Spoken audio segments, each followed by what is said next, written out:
Assalamualaikum warahmatullahi wabarakatuh. Saya Naila Mutia Hasanuddin dengan NIM 551424044 akan mempresentasikan kemajuan tugas besar kami, yaitu dalam tugas besar kelompok, yaitu kelompok 3 dalam mata kuliah arsitektur tropis pesisir.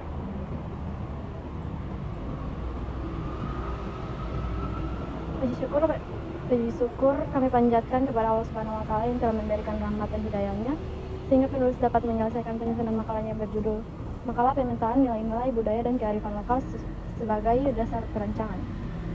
Di dalam makalah tersebut ada latar belakang, rumusan masalah, tujuan. Dan bab 2 ada metode penelitian, metode dan sumber data.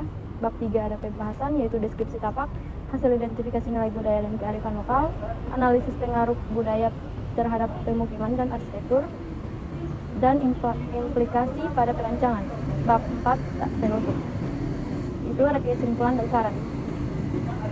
Nah, di sini ada data-data dari warga setempat yang kami survei. Di sini pendidikannya berdasarkan data KK tidak atau belum sekolah ada 211 orang. Belum tamat SD atau sederajat ada 230 orang.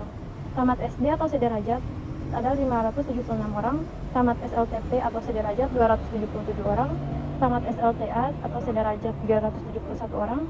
Dan pendidikan D1 atau D2 15 orang. Berikut adalah foto-foto tapaknya. Itu ada foto rakit dan tampang yang dialih fungsikan menjadi tempat penyimpanan perahu.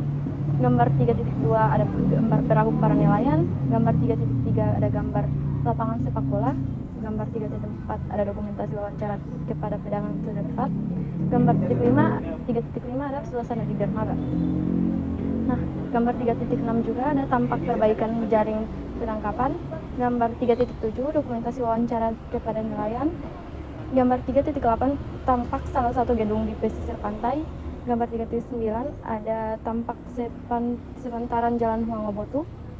Gambar 3.10 peralatan para nelayan. Bagian B, hasil identifikasi nilai budaya dan kearifan lokal. Setelah melakukan observasi dan wawancara pada beberapa penghuni di wilayah ini, kami menyimpulkan bahwa di Desa Huanggobotu tidak ditemukan nilai budaya khusus maupun kearifan lokal yang benar-benar khas dan berbeda dari wilayah lain. Praktik kebudayaan yang ada di tengah masyarakat umumnya masih bersifat umum dan berupa dengan adat istiadat yang berkembang di Provinsi Gorontalo secara keseluruhan. Dengan kata lain, tradisi dan kebiasaan yang dijalankan masyarakat Huanggobotu lebih merefleksikan identitas budaya Gorontalo pada umumnya, bukan ciri unik yang eksklusif milik desa tersebut. Kondisi ini menunjukkan bahwa Huanggobotu cenderung berfungsi sebagai bagian integral dari kebudayaan Gorontalo tanpa memiliki diferensiasi budaya yang menonjol pada level lokal. Bagian C, analisis pengaruh budaya terhadap pola pemukiman dan arsitektur. Dalam konteks Desa Huanggobotu, pola pemukiman maupun bentuk arsitektur tidak menunjukkan pengaruh langsung dari nilai budaya tertentu. Pola tata ruang desa lebih banyak ditentukan oleh faktor geografis dan kebutuhan fungsional masyarakat, seperti kedekatan dengan garis pantai, aksesibilitas terhadap jalan utama, serta keterhubungan dengan sumber daya alam setempat.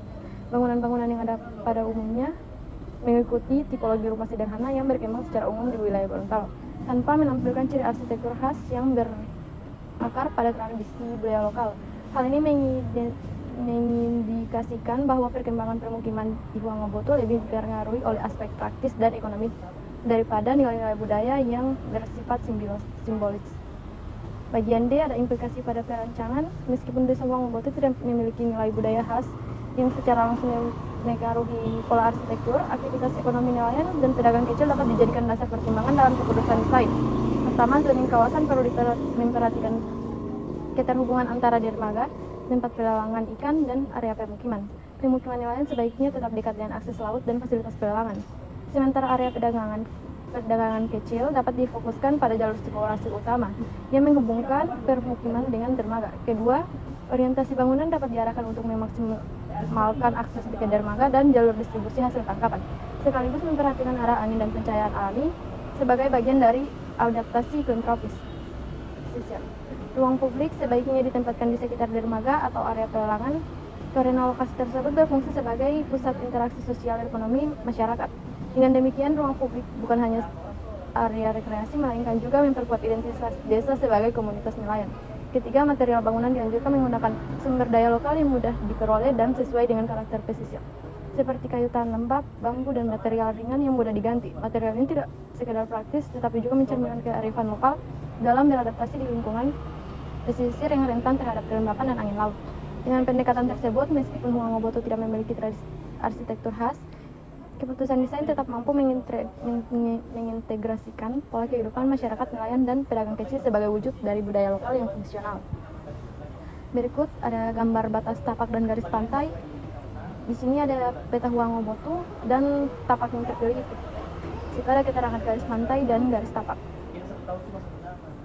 Berikutnya ada titik aktivitas utama, yaitu ada masjid yang berwarna hijau, dermaga berwarna biru 2, balai desa berwarna biru muda, sekolah berwarna merah, pelelangan berwarna coklat atau agak kekuningan, jalur perahu berwarna biru tua, dan rumah warga yang warna coklat dan ada arsirannya. Di gambar selanjutnya ada pola penggunaan ruang atau jalur sirkulasi. Yang berwarna merah adalah jalan raya, berwarna ungu jalan setapak, dan biru tua adalah jalur perahu. Yang selanjutnya ada mata pencaharian dan pola ekonomi. Yang warna coklat tua ada zona tambak, dan warna coklat agak muda adalah zona tangkapan. Nah, dan ini ya penutupnya.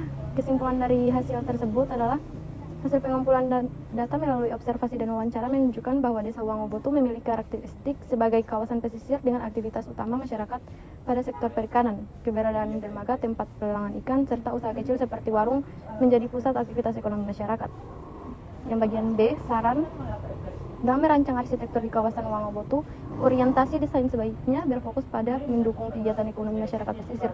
Perancangan zoning perlu memperjelas hubungan antara area pemukiman nelayan, dermaga, dan pasar atau setempat pelelangan ikan agar tercipta alur distribusi hasil yang efisien. Berikut adalah lampirannya. Ada sekilas wawancara dengan narasumber, yaitu wawancara pertama, apa ritual zaman dulu yang masih dilakukan zaman sekarang? Ada, yaitu doa turun berlayar, nanti ada Pak Imam yang akan memimpin pembacaan sholawat atau doa sebelum kapal berangkat. Yang kedua, apa perbedaan cara pembuatan perahu atau kapal dulu dan sekarang? Cara pembuatannya masih sama, diturunkan secara turun-temurun. Yang ketiga, apa material atau bahan yang digunakan? Bahan yang digunakan adalah kayu bambu lokal untuk papan kayunya. Kami menggunakan jenis kayu dewu dan aras batu. Apakah perahu dibuat untuk warga sendiri atau untuk dijual? Perahu itu digunakan untuk rakyat atau nelayan setempat. Titik wilayah yang menjadi pusat kegiatan warga di sini ada di mana? Pusatnya berada di tempat pelelangan ikan. Rata-rata para nelayan memancing di Teluk Tomini, di mana tempat penyimpanan kapal. Terkadang jika semua kapal membawa hasil yang melimpah, otomatis tempat pelelangan akan penuh atau full. Makanya bos sering memberi saran, daripada tempat penjualan ramai dan padat di pelelangan, beberapa penjual atau nelayan akan menjual atau menyimpan ikan di tempat mereka masing-masing. Wawancara kedua, yaitu sehari-hari pekerjaan utama bapak atau ibu apa? Apakah masih banyak warga yang melaut di sini sebagai nelayan? Kalau ada tetangga, jawabannya adalah sebagai nelayan. Kalau ada tetangga atau warga yang butuh bantuan, misalnya memperbaiki perahu atau acara hajatan, apakah biasanya saling gotong royong? Iya, saling gotong royong. Apakah kegiatan yang biasanya mempertemukan warga di ruang publik, balai desa, masjid, atau pantai? Narasumbernya menjawab, musyawarah atau acara-acara warga. Menurut Bapak, bagaimana masyarakat memandang hiu paus yang datang ke sini? Narasumbernya menjawab, biasa saja. Apakah ada acara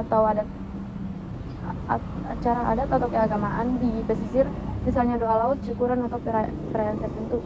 Iya, sebelum nelayan turun ke laut, masih ada kegiatan berdoa bersama para nelayan agar pulang dengan selamat dan mendapat hasil yang memuaskan. Setelah presentasi dari saya untuk hasil pengamatan kelompok 3 pada mata kuliah Arsitektur Tropis Pesisir. Sekian dari saya. Wassalamualaikum warahmatullahi wabarakatuh.